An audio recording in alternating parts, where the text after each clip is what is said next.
सबको जय मसीह की। प्रभु यीशु के सुंदर नाम में आप सबको बहुतायत से आशीष मिले। मैं आपके सामने एक और वचन लेकर आ रही हूँ, जिसमें भी कि इस वचन में भी लोगों को कितना बेवकूफ़ बनाया जा रहा है। जो आजकल के सो कॉल्ड पास्टर है, स्पीच है, तो वो सब इसको किस तरह से लेते हैं आप देखिए। तो हमें ये है कि मैं ये बातें इसलिए आपको बताना चाहती हूँ कि मैं चाहती हूँ कि सही तरीके से वचन का ज्ञान होना हमें बहुत ज़रूरी है।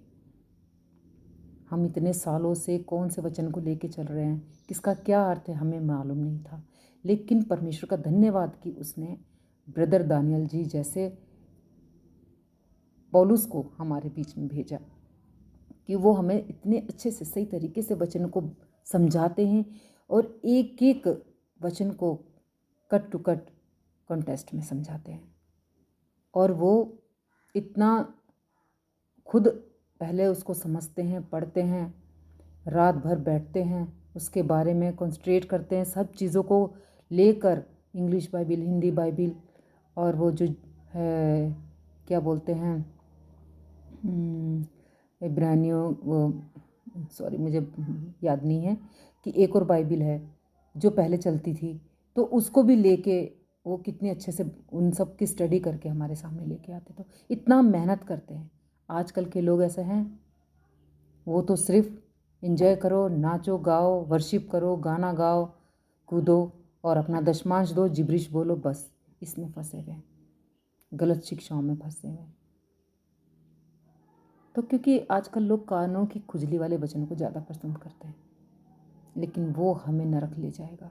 तो आप चौकस होइए, सावधान होइए और गलत शिक्षाओं से दूर रहिए।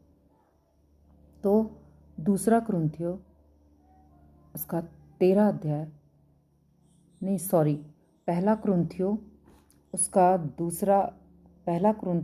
13 अध्याय का वचन 1, यदि मैं मनुष्य और स्वर्गदूतों की बोलियां बोलूं और प्रेम ना रखूं तो मैं ठनठनाता हुआ पीतल और झंझनाती हुई झांझ हूं। तो वो सोचते हैं कि हमें स्वर्गदूतों की बोलियां आनी चाहिए, आजकल के लोग। तो इसमें यदि मैं मनुष्य और स्वर्गदूतों की बोलियां बोलूं और प्रेम ना रखूं तो मैं ठनठनाता हुआ पीतल और झंझनाती हुई झांझ हूं। इसको कहते हैं साइकास्टिक बोलते हैं स्पिरिचर्स। इसको डॉक्ट्रिन कैसे बना सकते हैं आप, यदि यहाँ पे ये कॉन्सेंट्रेट कीजिए और स्वर्गदूतों की बोलियां, इसका मतलब ये सब समझने की कोशिश कीजिए कि एंजलो जो स्वर्गदूत होते थे, जो मैसेंजर्स होते थे, वो जो बात को लाते थे और वो ये लोग आपको उल्लू बनाते हैं। वो स्वर्गदूत हैं ये जो मैसेजों को लेके आते थे, बातों को लेके आते थे, पहुंचाते थे। जैसे गैब्रियल माता मरियम के पास आया है ना, मैसेज को लेके बताने के लिए। और ऐसे कई बार हम देखते हैं कि स्वर्गदूतों ने मैसेज को लेके आना जाना, स्वर्ग से लेकर आना जाना किया है। तो जिब्रिश उल्लू बनाते हैं और जिब्रिश वाले कहते हैं कि अगर तुम जिब्रिश में बात करते हो तो शैतान को समझ में नहीं आता।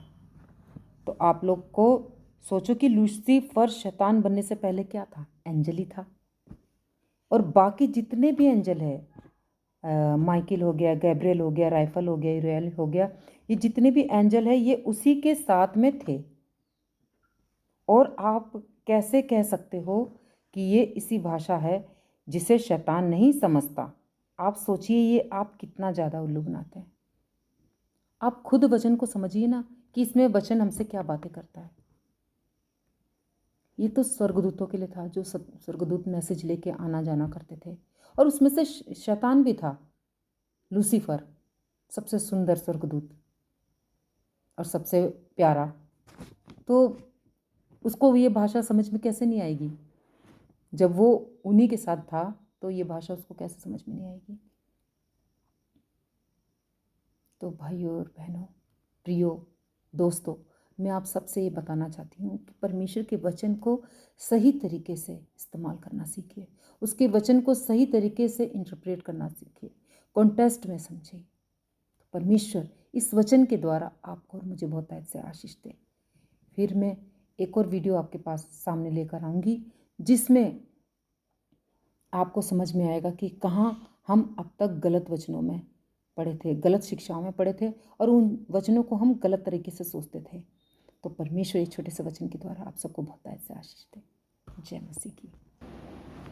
सबको जय मसीह की। प्रभु यीशु के सुंदर नाम में आप सबको बहुतायत से आशीष मिले।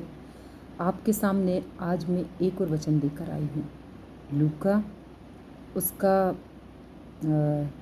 6वां अध्याय और 38 पद। Look chapter 6 verse 38। क्या लिखा है हम पढ़ते हैं। लिखा है, दिया करो तो तुम्हें भी दिया जाएगा।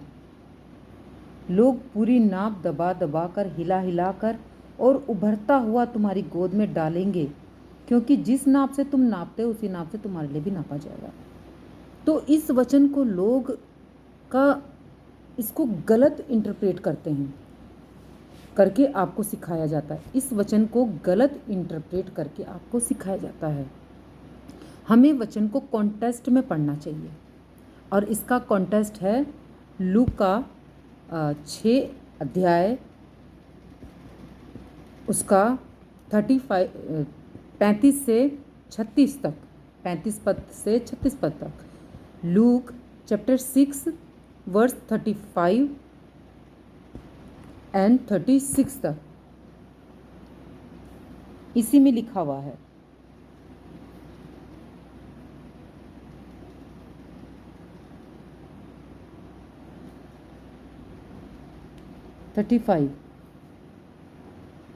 वरन अपने शत्रुओं से प्रेम रखो और भलाई करो, और फिर पाने की आशा ना रखकर उधार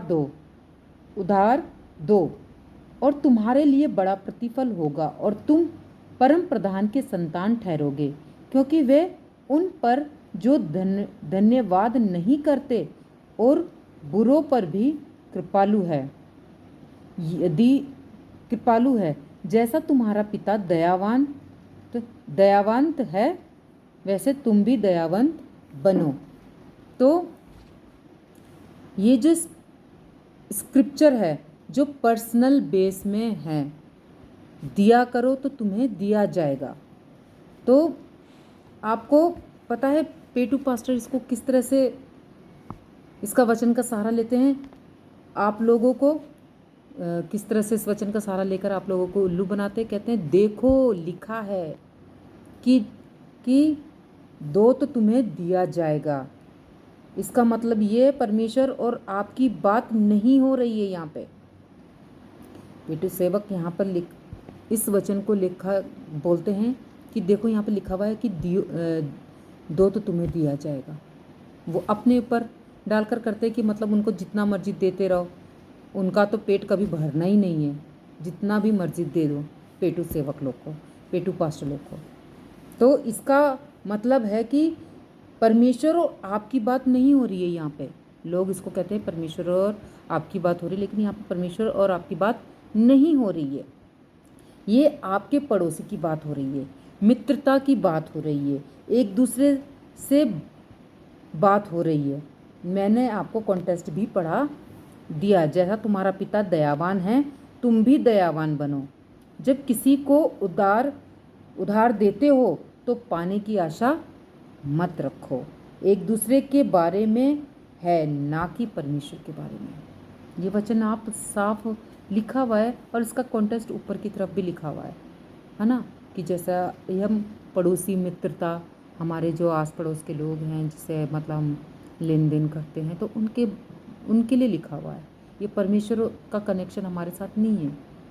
पास्टर लोग इसका कनेक्शन अपने साथ जोड़ के कहते हैं, दो तुम हमें दो तो मतलब तुमको परमेश्वर देगा। भाइयों बहनों, इस वचन को भी सही तरीके से समझने की कोशिश कीजिए कि वचन हमसे क्या बातें कर रहा है और वचन किसके लिए है और किस प्रकार से लिया गया है। तो परमेश्वर आप सबको इस वचन के द्वारा बहुत आयत से आशीष दे। जय मसीह की।